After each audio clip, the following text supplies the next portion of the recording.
Hello and welcome back to the Project Hot Mess channel. Today we're going to be talking all about a minimalist inspired Christmas.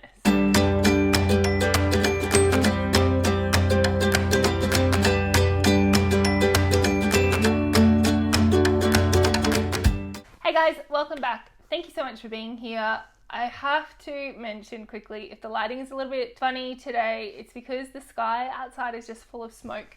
There's a lot of bushfires around at the moment and I can't even see any of the blue sky. It's all just smoke and haze. So sorry if it's a bit glary or a bit funny. So Christmas is just a few weeks away, not even weeks. I don't think it's even a plural at the moment, but I wanted to talk to you about our minimalist inspired Christmas. I won't call it a minimalist Christmas because I don't think I could ever really do Christmas as a minimalist. And I don't really think that I'm a strict minimalist. I think we all create our own version of minimalism for ourselves. So I'm just going with a minimalist inspired Christmas. Over the last year, we've been renovating our house, and in doing so, we've had to live in a very small space with my husband, my two kids, and myself, all living in this very small space. And it's really changed a lot of the way that we think about things that we have in our home, what we actually need, what we use, and has just changed the way that we think about how we buy things and the space that we use, and so many different things to do with our life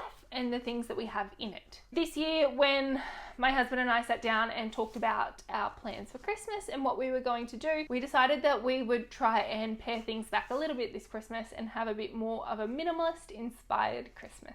So what does that actually mean? For us, a minimalist inspired Christmas was something with a lot more intention, a lot more thought, and a lot less stuff. So I'm going to share with you what we're doing, what we're not doing, and what our minimalist Christmas is going to look like. So this is the first year in probably 7 or 8 years that my husband and I both have Christmas off. We do work as emergency services paramedics, so we tend to work the holidays. We work all through Christmas. We don't really get time off for that usually, and this year we've been rostered off, which is very exciting. So we do get to spend Christmas together as a family, which is very, very exciting for us. I think that's why we've really given Christmas a lot of thought this year too, because it is something that's a bit different. We do get to spend it together, and we've just given it a lot more thought of how we want our Christmas to look this year. All right, so straight off the bat, we decided that we will be far more intentional with the gifts that we're giving. So we won't be giving junk gifts. What we mean by this is we're not going to be giving a gift for the sake of giving a gift. We're not going to buy something to fill a stocking or a little knick-knack just because we need to have something in there. You know how you get those little filler gifts that are like cheap and they often break really quickly, or they don't get played with, or you don't really know what the purpose of them is. You just wanted something to be wrapped and given in like a stocking or a little extra gift under the tree. We're not doing those. We don't want any of those. We have just spent a copious amount of time decluttering and removing junky things from our house that are broken or not used or not working or anything like that. So we don't really want to be adding more of that back in at all. Another thing that we're doing is no wrapping paper.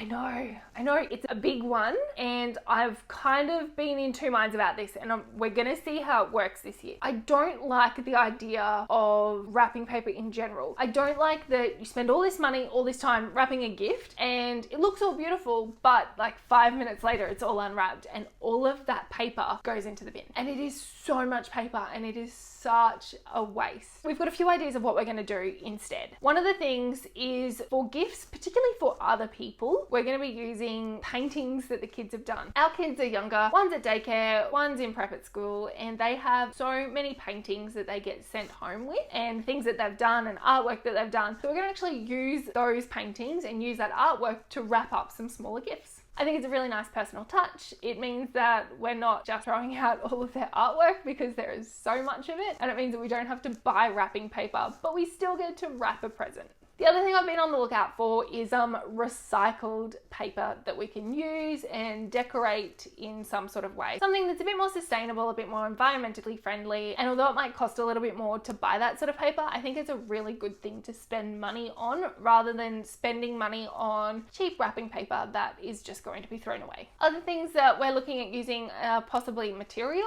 So buying material and wrapping in that so then they can get that wrapped effect still. And we're also looking looking at buying some of the reusable material bags. So we do already have some from last year that we're going to reuse this year.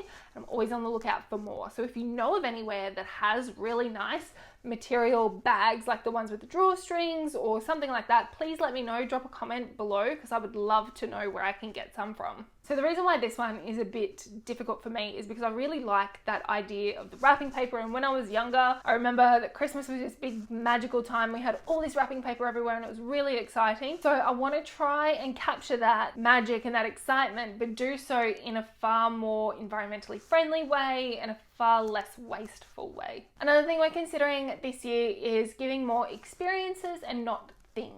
So rather than a whole heap of toys, we are giving things like trips to the zoo, something that's more of an experience rather than a physical gift. This is something that we look for more towards the adults in our life that we're buying gifts for. I think with kids, it's harder to explain to them that they're getting an experience for Christmas because they want sort of something on the day to open, and that's the magic of it all. But with adults, it's a lot nicer for us anyway to give them an experience, an outing, something to do instead of just buying a gift. Another thing we've done this year, albeit unintentionally, is with the decorations. We have gone very minimalist on our decorations. Our Christmas tree only has lights on it. Now the reason why this has happened is because our 2-year-old has decided that she wants to take all the baubles off the Christmas tree and throw them around. So we've ended up having to remove all the baubles up to a certain level, and it just kind of looked weird. So we decided to just take them all off, put extra lights on the Christmas tree, and we are going with a lights only Christmas tree this year.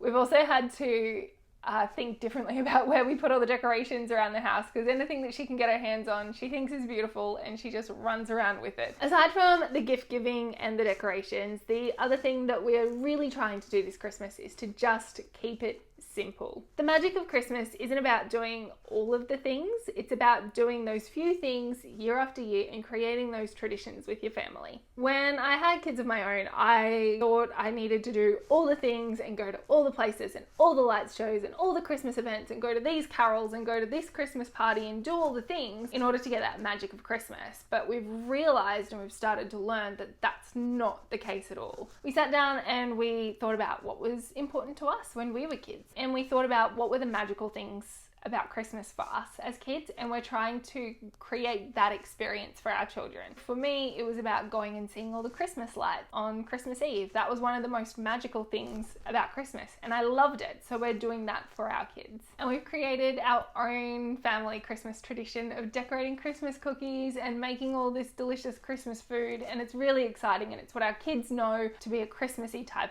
thing, and they love it and they ask about it, and it's really a lot of fun. It's also meant that it's taken a lot of the stress off of us of trying to do all the things. We're not rushing around, we're not being quite as crazy and chaotic, and we're able to just really slow down and enjoy the few things that we do as opposed to really stressing and trying to do all the things. For us, a minimalist Christmas isn't about giving less or doing less.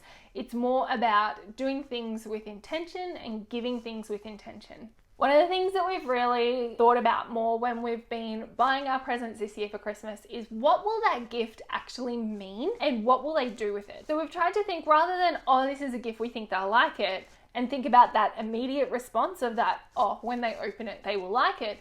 We're thinking more about what will this gift mean to them a week later, a month later, a year later, and what are they going to do with it? For example, we're buying our son a bike for Christmas. Don't tell him because he doesn't know yet.